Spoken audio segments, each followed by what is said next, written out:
այդ Նիկոլ Փաշինյանին, որ ասում է Սերժ Սարգսյանի թողած հոբ համակարգերը մետալալում էին, նույն բան ինքը 2019-ին էր ձեռք բերում, ընդ որում Արծրուն Հովհաննիսյանն էլ ասել էր, որ 2019-ին ձեռք բերացի հետ կապված կա հետևյալ խնդիր է, 2019-ին ձեռքաբերվել հորդանանական ասաականներ, հորդանանի կողմից արդիականացված ասաականներ, որոնք մեղմասացելի հին զենքեր են։ Այսինքն Նիկոլ Փաշինյանն էլ է մետալալում ձեռք բերել։ Ոչ մեն տորերել են ձեռք բերել։ Նիկոլ Փաշինյանի ժամանակ 4 հատ տոր ձեռք է բերվել, 4-ը էական քանակ չի։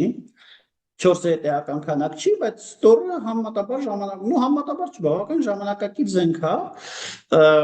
բայց 4-ը այտենց շատ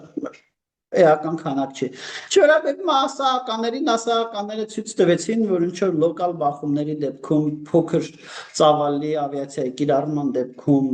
էֆեկտիվ են, դա հուլիսյան 20 թվականի հուլիսի իրադարձությունները ցույց տվեցին,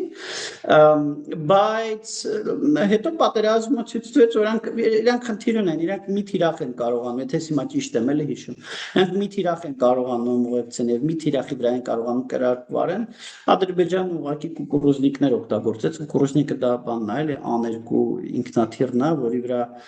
ինչ որ պրիմիտիվ ռոբոտներ էին դնում, եւ ըստ էության արհեստական թիրախներ ստեղծելով overload գերծանրաբեռնում էին հայկական հոպը, գերծանրաբեռնվածության արդյունքում առանց կորուստների կարողանում էին տեսնել մեր հոպի դիրքերը, այդ ինչ որ ասում են պատերազմի առաջի օրն է եղել